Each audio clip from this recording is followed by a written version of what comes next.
예, 오늘의 증시 브리핑 시작하겠습니다. 해외 쪽 요인은 나쁘진 않았죠. 미국의 CPI가 예상보다 조금 낮게 나오거나 비슷하게 나오거나, 그러니까 코어가 4.9, 근원이 5.5 이 정도 나와서 예상치대로 나왔다. 그러니까 일부에서 5% 중반 나오면 어떡하지 이런 우려가 있었는데 어쨌든 앞에 4자를 왔잖아요. 그리고 전월 대비는 이제 지난달보다 좀 높아지긴 했지만 어쨌든 이것도 예상치에 부합하는 그런 수준이었기 때문에 그러니까 물가에 대한 어떤 우려, 이것 때문에 금리를 또 올릴지도 몰라 이런 우려는 잦아들었죠. 특히 이제 항목 중에서 보면 제가 이제 이렇게 박스 친 부분이 주거 비용이거든요. 전체 CPI에서 차지한 어떤 주거 비용인데 이게 되게 줄어들었어요. 전달 대비 이 면적이 작아졌잖아요. 저 사각형 면적이.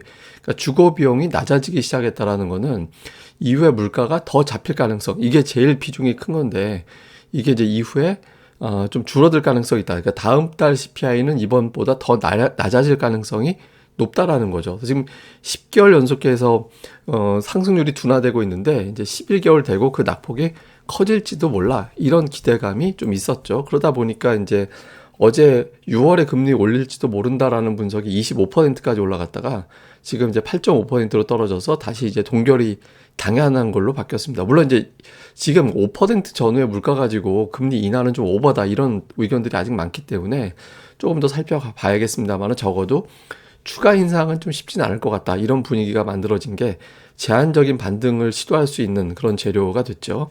근데 그렇다고 또 쉽게 올라가지도 못하는 게 미국 CDS를 좀 보는데 엄청나게 올라가 있잖아요. 그러니까 미국이 지금 막 브라질이나 그리스 이런 데보다 지금 한때는 CDS가 더 높게 나오는 그런 모습도 나타났었거든요.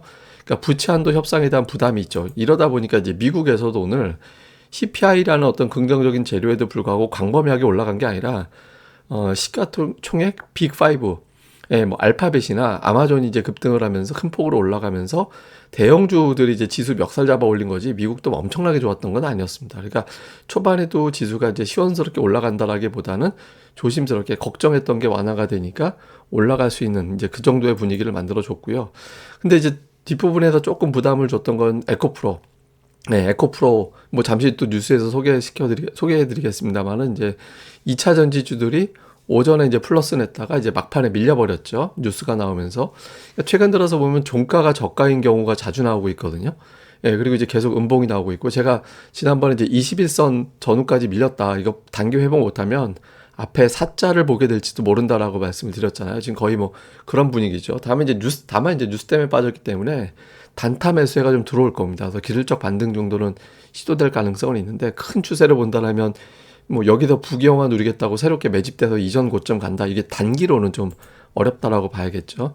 2차 전지 빠지면 반대에 있는 게 최근 들어서 좀 제약 업종이었거든요. 그 셀트리온 헬스케어는 음봉이긴 하지만 어쨌든 5일선 찍고 올라가면서 플러스로 마감이 되는 그런 모습을 좀 보였고요. 또 하나는 이제 SK하이닉스를 제가 차트로 오늘 보여드리는 게 지난번에 이제 상승하고 조정 나오고 있다가 이제 이 121선 깨고 내려갔다가 이제 꼬리 달고 올라오면서 이제 그 다음에 한동안 좀 반등이 나왔었거든요. 오늘 만기일에다가 이런 것들을 겹치면서 잘 보시면 최근에 그 8거래일인가? 8거래일 중에서 7거래일이 음봉이에요. 예, 계속해서 이제 누르는 힘이 작동을 했다라는 거잖아요. 근데 이번에 이제 만기도 끝났고 해서 요게 이제 여기서 이제 돌리지 못하면 추세가 깨지는 하나의 패턴이 깨지게 되는 거거든요. 그래서 SK하이닉스가 이후부터 좀 매수가 유입이 되는지 요거를 좀 체크해 볼 필요는 있는 것 같습니다.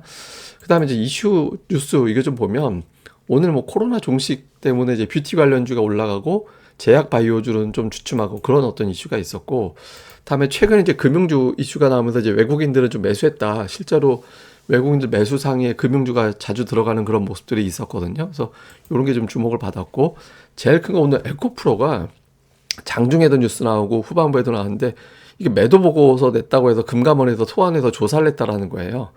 예, 이게 잘하는 건지는 제가 잘 모르겠는데 개인들이 하도 공매도하고 결탁된 거 아니냐라고 막 민원이 들어가니까 그래서 이제 조사했다고 하는데 어쨌든 자꾸 이런 식의 노이즈가 나오는 것 자체가 좀 주가에는 부담이 되죠. 이것 때문에 이제 주가가 좀 변동성이 있었다가 뒷부분에 특히 이제 회장이 법정 구속됐다라는 보도가 나오면서 지수가 이제 급락을 하는데 밀리는데 영향을 줬죠. 이게 이제 항소했다가 항소해서 오히려 더 나쁜 형을 받아버리게 된 건데 보통 이렇게 되면 이게 이제 기업 가치하고는 조금 상관이 없는 재료라서 이것 때문에 급락한 거는 단타들이 들어와서 어느 정도 또 반등 시도를 하긴 합니다. 보통은 예, 근데 이제 이게 2차 전지를 바라보고 유입됐던 자금들이 예탁금 증가하는 과정 자체가 2차 전지 보고서 들어온 자금이 많았거든요. 이제 그런 자금이 더 이상 안 들어오기 때문에 단타 이상의 추세적인 매수 자금이 여기에 붙기가 쉽지가 않습니다. 그래서 기술적 반등은 나오겠지만 추세를 뒤집을 정도의 충분한 자금이 투입될지는 좀 쉽지는 않을 것 같다. 그래서 이제 뭐 그건 좀 있는 것 같아요. 근데 이게 며칠 전에 사실 뭐 회장이 뭐 주주 하나 큰 결단했다 이런 뉴스 나오고, 그게 아니라 뭐 배임 PR은 뭐 고육지책이다 이런 뉴스도 나오고 있는데, 어쨌든 경영진 관련해서 노이즈가 자꾸 나오면서 급락, 그다음에 이제 기술적 반등 시도, 다음에 이제 또 변동성 이런 과정이 나올 가능성이 있죠. 그다음에 수급에서는 오늘 외국인 투자자들이 이제 뭐 대형 만길이다 보니까 이제 대형주 좀 파는 그런 모습이 나오는데, 여기서 이제 삼성전자를 좀 주목하는 게, 삼성전자가 3일 연속 매도가 나왔는데 올해 들어서 삼성전자를 외국인들이 4일 연속 판 적이 없거든요. 예, 그래서 이제 4일 연속 판다? 그래 뭐 뭔가 바뀌었나? 이렇게 될 수 있잖아요.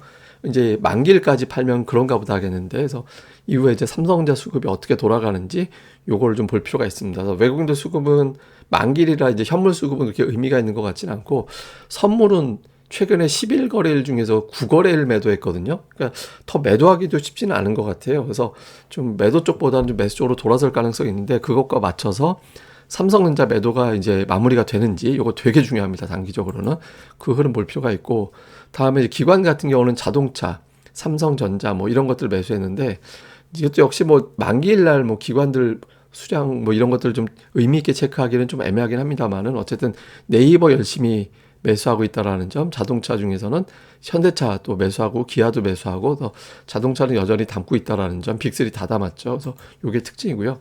다음에 코스닥 쪽에서는 업종별 특징은 없습니다. 그러니까 업종별 특징보다는 골라 담는, 예, 그런 구성을 좀 보였고요. 그다음에 뭐 에코프로비엠 뭐 이걸 좀 담았죠. 기관 같은 경우는 기관이 지금 예탁금이 어정쩡해졌기 때문에 지금 종목의 수급 주도권은 개인한테 있질 않거든요. 그래서 외국인 기관 쪽에 있다라고 봐야 되는데, 기관은 이제 엔터주 여전히 이제 담고 있고, 그러니까 엔터주 이렇게 JYP 팔고 SMYG 매수하는 게 이제 특징이 있고, 그 다음에는 뭐 이렇게 업종 특징보다는 종목으로 골라서 선별적으로 담는, 예, 그런 모습을 보이는 게 특징입니다. 자, 이후에 이제 이슈를 보면 CPI가 나왔는데 빅테크가 반응했거든요. 근데 사실 빅테크보다 러셀 2000 이런 이제 스몰캡 쪽에서 반응이 나오는 게 되게 중요해요. 그래서 이제 빅테크 주가도 중요하지만 이제 미증시에서 러셀 2000 이런 것들이 움직이는지 이걸 좀 볼 필요가 있고, 다음에 이제 부채 한도 협상 관련해서 이제 발언들이 되게 세질 겁니다. 정치권에서. 근데 그러면서 이거를 이제 견뎌낼 수 있겠느냐, 시장에서. 어차피 협상 될 거면서 이렇게 이제 보면서 받아내고 끌어올리고 꼬리 달고 이런 과정이 나와야 되는데, 어쨌든 이런 어떤 발언이 세지는 시기를 이용을 해서 또 이제 투기적으로 매매하는 애들이 또 셀 수 있잖아요. 예, 그런 것들이 좀 가동이 되는지. 그 다음에 이제 2차 전지가 이제 이 노이즈가 계속 나오면서, 제가 아까 이제 단기성 매수 자금 이외에는 쉽지 않을 것 같다라고 말씀드렸잖아요. 말 바꾸면 2차 전지 자금에서 계속 나온 자금이 이쪽으로 컴백하기보다는 이제 다른 쪽으로 찾아 들어갈 가능성이 있다라고 봐야 되거든요. 그래서 이제 그게 일단 뭐 자동차 말고 제가 다른 파트너가 될 수도 있다라고 말씀드렸죠. 경기 침체 우려가 덜하면 반도체, 화학, 경기 침체 걱정하게 되면 엔터라든가 게임이라든가 뭐 이런 류의 기업들, 하여튼 뭐 이렇게 이제 움직일 가능성이 있어서, 뭐 만기 끝나고 나서 어느 쪽으로 가게 되는지 이런 것들도 주목해 볼 필요가 있습니다. 그 다음에 이제 요거 한번 다시 설명드리려고 하는데, 이게 이제 물가에 대한 부담, 그러니까 이게 제가 아까 주거 비용 이게 낮아져서 다음 달 물가가 뚝 떨어질 수 있다라고 말씀드렸잖아요. 이게 중고차 가격이 4월 물가 같은 경우는 높이는데 또 일조를 했거든요. 어느 정도. 근데 이게 중고차 지수가 오히려 좀 감소 떨어졌어요. 그래서 좀 5월에 발표되는 6월에 발표되는 5월 물가는 좀 낮아질 가능성이 있다. 그래서 클리블랜드 연은에서 이제 발표하는 데이터인데, 이게 다음 달에 뭐 물가가 어떻게 나올 것 같다. 이거 지금 4월 같은 경우 0.6% 예상했는데 0.5 뭐 이렇게 나온 거였잖아요. 근데 지금 예상치가 0.2로 잡혀 있거든요. 그래서 좀 5월 수치는 물가가 조금 더 낮아질 가능성이 있다. 여기를 지금 투자들이 보고 있는 것 같아요. 근데 이게 실제로 이제 어필이 되려면, 제가 아까 말씀드린 대로 빅테크 갖고 불안하게 매수할 게 아니라 러셀 2000에 대해서 자신감 있게 베팅이 들어오고, 경기 우려가 완화가 되면서 미국에서 예를 들어서 경기 민감주, 뭐 반도체에서도 엔비디아가 아니라 마이크론이 움직이고 뭐 이런 구도가 나와줘야 되거든요.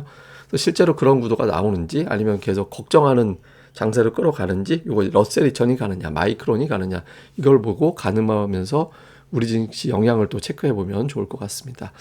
예, 또 자세한 거는 제가 또 유튜브 이제 여기서 계속 꾸준하게 전달해 드릴 거고요. 또 고릴라 리서치에서도 여러 가지 자료들, 뭐 오늘 시장 갑자기 빠질 때 왜 빠졌는지 뭐 이런 것들 올려드렸잖아요. 그래서 이런 내용들 열심히 또 올려드리니까 많이들 방문해 주시고 또 내용들 같이 공유도 부탁드리겠습니다.